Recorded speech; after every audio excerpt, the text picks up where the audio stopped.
Okay, hi everyone. So thank you so much for joining us. Yeah, today we're going to be talking about NFTs on Arweave, and yeah, we have a special guest, Al from KOII Network here, who's going to tell us about some interesting, would you say, extensions to the basic NFT model. But first, let's just go through why you might want to use Arweave for NFTs in the first place. So the problem fundamentally is that with NFTs, typically you have an immutable contract on a chain, like Ethereum or recently Solana. And then you have a link to mutable storage. So you have somewhere in your contract, it will say, there's a URL for a piece of metadata, which is stored on a centralized server somewhere, which then points to the image or whatever it happens to be, video, and describes its title and so on. But of course, if you have mutable storage, well, one problem is the person that sold you the NFT in the first place, that controls the server that's hosted on, can just arbitrarily change it to whatever they want. So there was this incident that highlighted this problem just, I think, like 3 or 4 months ago, where someone replaced all of the metadata and all of the images for an NFT collection that had already been minted and bought by collectors, essentially, 2 pictures of rugs to show that they'd been rug pulled and that this was possible because of the way the system works. It's a really big problem. The second component is less malicious, but arguably much more likely, which is eventually someone is going to stop paying for the storage that makes the data available at whatever endpoint it is on the centralized web. So if you put it on we used to see a lot of people putting this stuff on like Google Drive. Well, eventually Google Drive, either Google or the person that owns that drive, is going to change the permissions and make it unavailable. And at that point, the NFT is going to break, which is a really, really big problem when the value of these things is often, into the millions of dollars. So mutable storage really doesn't match well with NFTs as a concept. So the old solution was that you would put some kind of hash, like an IPFS hash maybe, into the contract, which later, if you had the data, and there was no guarantee that the data was available, but if you had the data, you could match it and you could say, hey, look, this is the original information. It hasn't been changed, which solves kind of one of those 2 problems, right? The what if someone changes it problem. It doesn't solve the what if it's just not available problem. So the new solution that people are picking up is linking to permanent storage on Arweave for the hosting of the metadata and the image or you could say media file in general. Now, because of course, stuff on Arweave is hash verified too, there's no possibility of that first problem. Someone's going to change it. And the second problem is also solved by the endowment. So when you, quick refresher, right? When you pay to store something into Arweave, you pay a contribution to the endowment on which interest is generated, and then that interest is used to pay for the storage of data rather than the principal which you've already put up. And so over time, you just pay from that interest, not the money that you contributed. And that's the really powerful part of the mechanism for both the perma web at large, but also specifically in this case, for NFT storage, you can now sell an asset, and the person that has minted the asset in the first place only has to pay once. And you as the buyer of that asset can know that that payment has already taken place, and you're never going to have to pay for it again. And there's no possibility that someone will forget to pay the upkeep, someone will change the server offering or whatever it happens to be. It's just immutable and permanent. Yeah, and we've seen a lot of pickup of this in the Ethereum space, but some people still use the old systems. But basically all of the Solana ecosystem, which has got a massive NFT following now, has moved to Arweave in the last 2 or 3 months. And that has made up, I guess it must be around 10 million individual NFTs. And each individual NFT is two files: a metadata file that tells you the title, the number in the the collection and so on, and then actually the media file, which is typically like a JPEG or a PNG or something. Yeah, so there's a huge number of these on the network now because people have really realized that there's an obvious fit for using Arweave for this problem. But the question is, well, how do you actually do this? The answers are like very simple. It's like 2 lines of code if you want to code at all, or obvious answer, just use Metaplex, right? Metaplex uploads all of its data to Arweave. You can just do this, and if you want to mint on Solana and use their like SolC and the other NFT infrastructure they have, if you're okay with that, then yeah, just use the system and it works trivially. It's very easy. Also, if you prefer the Ethereum ecosystem, then you can use something called Mintbase. They also upload to Arweave. Yeah, this is the easiest way to get started if you're an end user, I would say, and you just don't need to understand or worry about any more of the complexity than I've already mentioned. Like, if you're just an end user, then this is where you can understand, of course, as much more as you want. But like, if you don't understand anything past this, then don't worry, you can still use the system. Okay, you can also just upload the data directly to a bundler, and it's literally like 3 lines of code here. Actually, you could make that 2 if you wanted to. So you just import the R bundles library, and you can find all of this information and much more detailed guides online if you just search R bundles. Yeah, you load in your data, you put in your tags, and the only tag that you'll really want to make sure that you have is this content type tag. And the reason for that is that when you serve a piece of data back from the Arweave network, yeah, when you serve it back, it's going to look at that content type and tell the browser, hey, this data I'm giving you, these raw bytes, are in fact a PNG or they're a video or whatever. And then the browser can interpret this and then show it to the user in the right way. If you don't have this content type tag, that can be a little bit tricky.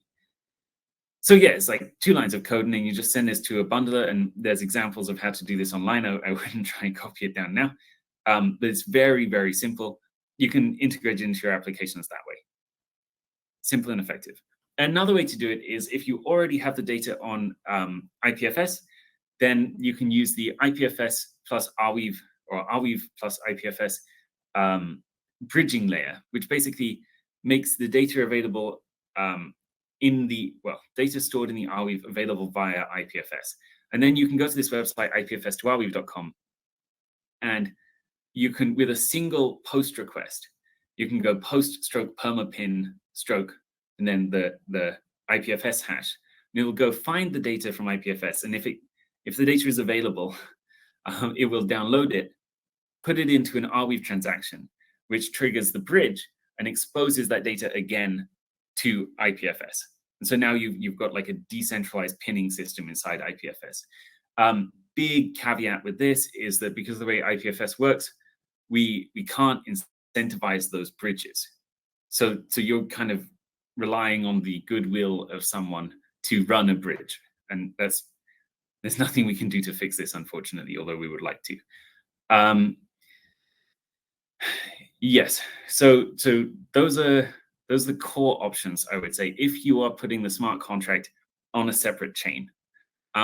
However, there's a really interesting thing you can do with Arweave, which is I think essentially unique at this point, by building atomic NFTs. So of course, if you store the data on a separate chain, you have this problem that the contract is on Ethereum or Solana, and it has links to data that's on Arweave. So great, that's not going to be removed, or it's not going to disappear, be paid for in perpetuity. Cool. But you do have this problem that you've got multiple identifiers, right? So the piece of data on Arweave has a different identifier, and then your contract has another identifier. And this is non-atomic. Like, there's 2 versions of the same thing. It's not really clear what has provenance. And there's a bigger issue, which is, well, what if someone mints another contract which points to the same piece of data, which they totally could? And that actually has happened a few times. I think it was in the Tezos ecosystem. There were people taking pieces of data stored on Arweave and IPFS and reminting NFTs that point to the same hash. And of course, the Arweave data doesn't tell you who owns it, right? Unless you build you build the smart contracts into the transaction itself on Arweave. Now you have the contract and data atomically linked. They can't be separated. So if you have the one ID, you have both of them. And then you can put that identifier into a browser, and it'll show you the image or the video or whatever it is. And then you put that same identifier into SmartWeave, and it'll show you, okay, Al is the owner of this NFT. And this goes like a level deeper, which is, well, any piece of data stored on Arweave at all on the permaweb can be an NFT for no extra cost, literally zero minting cost. And so that means that, well, when you're building an application, like I was talking to someone that, is building a kind of Quora-like system on top of Arweave. It's like, well, why don't you make the questions and answers into NFTs? Because it's free and it's almost automatic, I would say. So anyway, this is a really interesting avenue, and I'll now throw it over to Al from KOII, who with his team have been doing incredible work over the last 8 months, building out this concept of atomic NFTs and making them even more valuable and exciting. Al, can you take it away, please? That would be my pleasure. Let me just share my screen here, and we'll pull up some slides to talk about. Here we go. Thank you, Sam. So this notion of atomic NFTs is something we stumbled into, actually. It was something where it looked like it might be a good opportunity to play around with it a little bit, and then it ended up snowballing and has now become kind of a crucial point of our entire ecosystem, actually. So the gist of these atomic NFTs, it's kind of related to what Sam was just talking about, which is like basically, you can take your Arweave asset and you could register it as a smart contract on Ethereum, and then it would be an NFT on Ethereum. But you could do the same thing on Tezos if you wanted to, or a few other chains. So you could take one Arweave TX and you could register it as a smart contract all over the place, and you could duplicate it. Because ultimately, like, the reason that people are buying the art is because of this media file that's stored on chain. And so what we were thinking is, well, there has to be a better way to do that. Oh, by the way, sorry, I'm Al. I founded the KOII Network. I previously co-founded weteachblockchain.org. If you have any questions about this deck, you can follow me on Twitter, AlKOII, and join our Discord for KOII, which is just /KOII. But back to this kind of main question here. So, like, how do we stop somebody from taking an Arweave TX ID, like one piece of media, and storing all these different places as well? There is there's a solution to that, and I should tell you about our promotions first. Sorry, I didn't make the slide deck, I should say. We've been hacking for like 4 days, so this is kind of coming together quickly. Some free stuff very quickly before we get into it. Usually we have this at the end of the deck, but apparently it's at the beginning now. Upcoming hackathons, so you can build with KOII. We have 4 hackathons next month, so you can learn how to use these atomic NFTs along with a whole bunch of other stuff at that point. You can also get some ecosystem grants to integrate the Finny wallet, which is our proprietary wallet, with your apps, and that's going to make atomic NFTs really easy for you to use.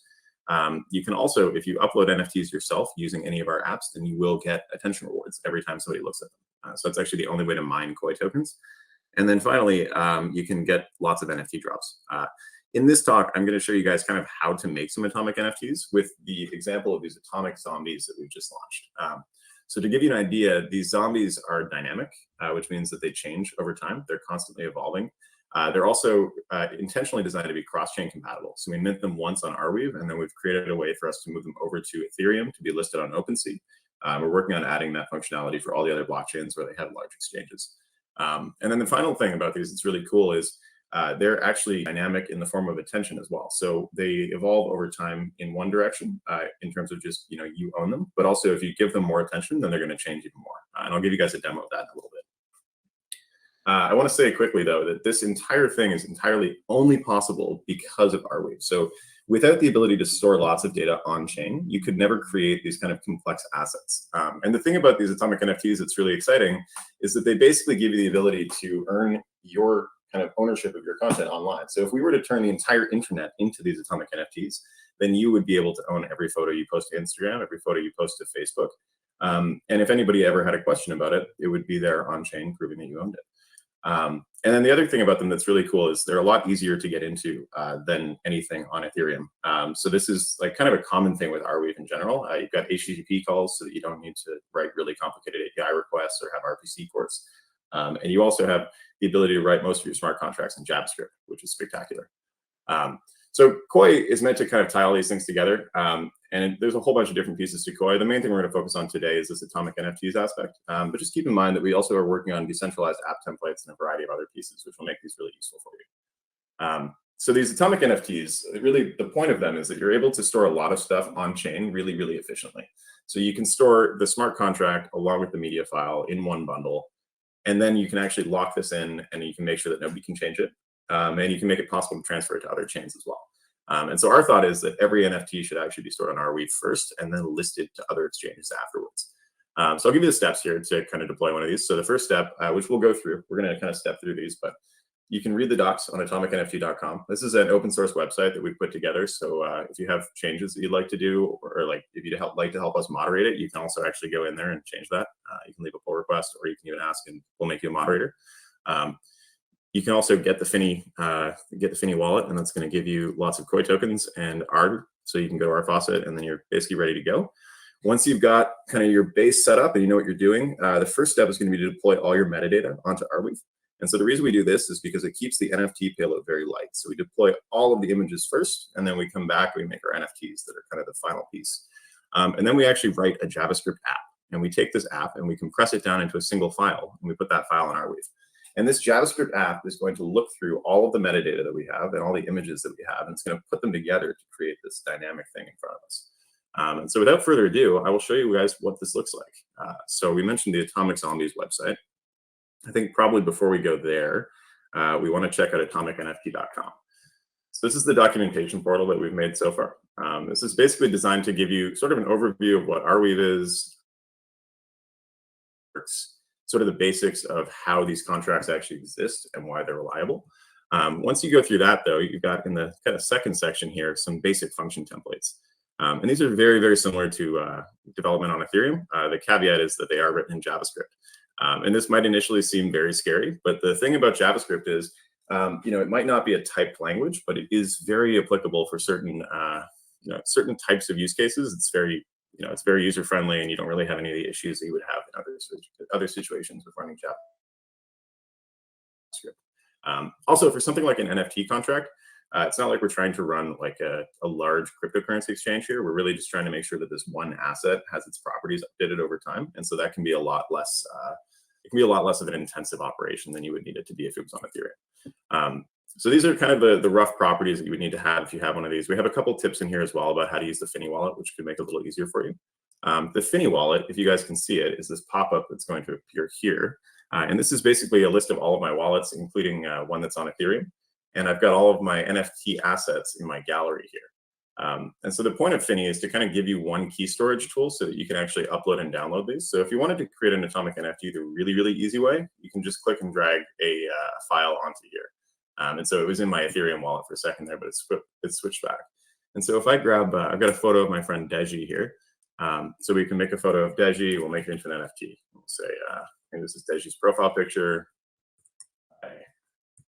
And we leave some comments. And so this deployment process is actually really quick. It costs usually almost nothing. I think this one, it's like 7 millionths of an R. So like a tenth of a penny roughly. It looks like it just went through. So we're in there now.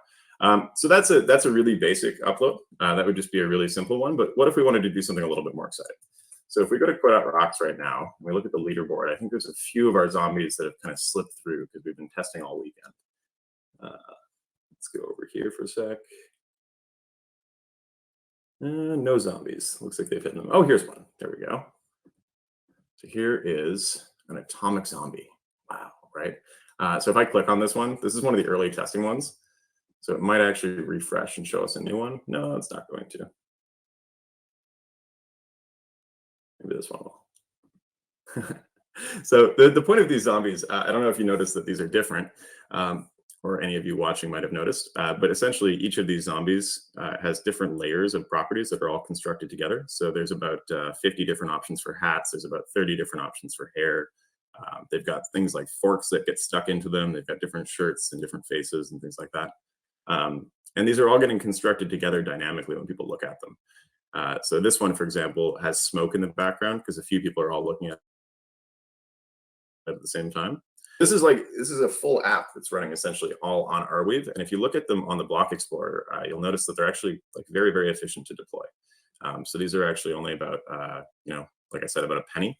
And you're deploying most of your initial state data into the contract. You're referencing a contract source. So this is a standard one that we use, but you can upload your own. And then this is actually all a smart contract. And it all goes right into to view block. So you can see your code in here. You can see your state object. So as the contract evolves over time, or if like transfer this from my wallet to somebody else's, then it would appear in their wallet and the balance here would update as well. And so this is all kind of designed to just give you an example of how this works. I think probably what I'll do now, if we can, is drop really quickly into a demo of how the actual code side of this works. Because for anybody who's watching who understands sort of the world of React and JavaScript, it will probably click very quickly why this is so powerful. So right now you're looking at my my VS Code here. It's nothing terribly proprietary on the screen. The thing to notice though is that this content folder on the left here, I can probably zoom this in because it's probably really zoomed out. But actually just a standard React app. So this folder structure here is kind of the standard model that Facebook or anybody else who's building with React would use for their applications. The only difference is that inside of this app, instead of being a website like Facebook, well, it's a zombie compiling machine basically. So we have a couple URLs that have a bunch of metadata that we've uploaded to Arweave, and that's where all of our images live. So if we open up one of these, this is where our images are going to come from for all those different layers, and those are basically all up on Arweave so that we can pull them in when we need to, and that lets us keep that file that we deployed really lightweight. Right? Uploading all those files separately. I should say though, the cost of uploading this earring file here was probably also very inexpensive, right? And then thanks to the power of Arweave, we now also have the ability to do things like store all of these in folder structures, though this one seems to be missing. We'll be there. No, okay, so some of these didn't upload, which, this does happen sometimes with Arweave transactions. We get them dropped because we don't pay enough or something like that. We have noticed as well that there's some really nice things you can do by tweaking the reward. So we recently put in a pull request to SmartWeave so that can be a little easier for you. But just to kind of wrap up, for anybody that's technically oriented, if you want to reach out to me after this, we can kind of go through a more technical demo. But the point of this is we essentially just have an app that's in here, and we are going to basically run a function called display zombie. And it's just going to pull in a whole bunch of metadata and then display a zombie for us. And we wrote this entire app probably in about a week and a half.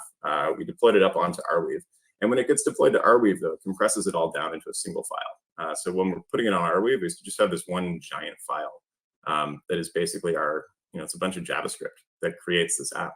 And you could never really do this on Ethereum. So these NFTs can be completely dynamic in this way because they're not just a single static file. They have this ability to have a full life to them. We even have a plan in the next couple of weeks to begin launching sort of holiday promotions. So these zombies will start to put on Christmas clothing, or around Hanukkah, they're going to have menorahs. Next year, during the Easter period, there will be Easter eggs, quite literally, on some of them. And these features will all be dynamic and evolving over time. And this is something that you could do this on Ethereum or another network like it, but it's extremely difficult to get this level of scale on those sorts of networks. And so this has become kind of sort of a groundbreaking achievement for us. To give you an idea, though, these kind of the zombie example is really like a very simple use case that we did sort of to test everything out. The other thing that we're looking at doing at the moment, though, and you'll be able to see this if you go to my Twitter profile, is that you can actually create like a more complex app. And so this is a DID page. This is my custom link page that I've created. And all of this is managed by a smart contract. And so if I want to, I can update my Twitter link or my LinkedIn link, or I can update my header photo. And actually, we're working on integrating this with Finny. So in the next version of Finny, you'll be able to come in here in your settings and you can customize your DID. Well, you can do it right now as well. You just won't have a link page yet.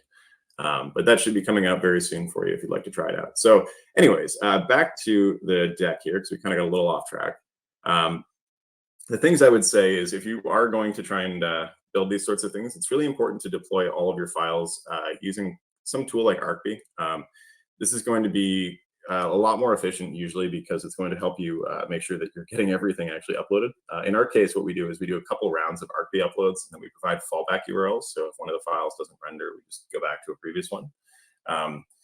We also have made a number of ways of tweaking the rewards to kind of get TXs mined faster. So if you are using Arweave, you can do that using essentially, let's see if I can get this one to come up. Yeah. So this is a standard Arweave command to deploy my current repository. And so you can add a fee multiplier here, which really helps. You can also add the concurrency to make sure they don't time out, which is quite nice. The other thing that you might want to consider doing is deploying your metadata and your media files separately. This is going to mean that you can mint a lot of these NFTs. So for example, with our zombies, when we mint the individual zombies, we don't have to upload all of the media files over and over again. So everything's stored on chain, but the zombie is unique because it has its own JavaScript. And so there's a number of these different kind of things that you can do there. And then finally, you should always use Arweave deploy if you can. And so that's what allows us to have this single HTML file. Arweave actually already has a lot of that supported in their systems. And so when we go to do that, we're actually just running it, oops, wrong file. We're actually just running it right from Arweave. So that comes out of the Arweave package, actually, sorry. And that's a really powerful thing to have because it means that we can basically take advantage of Arweave's libraries and toolkits to make our lives a lot easier, which if you were trying to do that somewhere else, you might have to write your own system to do that. And so, yeah, that's kind of the gist of it. The last thing I will say is please don't forget to register to KOII. So the final step that I didn't show you how to do, which, there's lots of documentation on our sites, is that if you register your assets to KOII, we will begin tracking attention for you on those assets. And this works very similarly to Google Analytics, except that when you get points in our system, you're actually going to get paid KOII tokens. And so that's kind of the gist of it. If you are interested in anything we've talked about here, feel free to message me on Twitter. I can pull up that again. But we are also hiring at KOII. And so if you're interested at all, please reach out and we'd love to talk to you. And similarly, if you don't want to come work for us directly, we are definitely very open to integrations, and we're a very creative group of people trying to build a lot of this technology. So please come join us. Amazing. Thank you, Al. So one thing there that you kind of there's a lot to unpack in KOII. But one thing that you mentioned just at the end there that I think is worth maybe giving a little more detail on is how the attention rewards work, because this is actually a huge deal. You've basically created a system that allows you to, or allows developers to monetize attention without selling adverts to users, or rather without selling adverts that is essentially selling access to users' brains. So yeah, maybe you could tell everyone a little bit more about how that works and how it interacts with profit sharing tokens and also atomic NFTs. Certainly. So the gist of that is KOII is mined using a thing called proofs of real traffic, which we have some documentation on our resources page. But to quickly skim over it, the idea is a KOII token can only be created each day if somebody looks at something on the internet. And so if lots of people look at your content, in this case, this diamond pony NFT got 31,000 views. So they've earned almost 500 KOII, which is, I can't actually label the exact value because we haven't done our ICO yet, but it's not nothing. It's several $1,000s at least, right?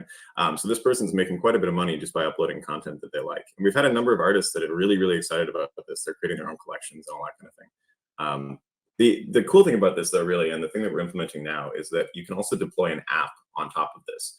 And when you deploy an app, you can establish kind of like a commission split, similarly to how like an OpenSea or something like that would have a commission split on the sale of art. You can share your attention rewards with the app developer. And so it creates a way to monetize not only the app, but the content as well.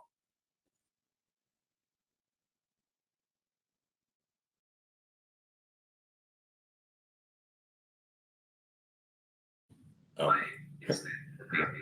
Sorry, Sam, it looked like you froze for a sec there. Yeah, well, I think that's probably a good sign. We should jump to the coffee and mingle section here. But thank you so much, Al, for sharing with us today. It's great to see where KOII's got to. Yeah, thanks for having us. Okay, see you, everyone.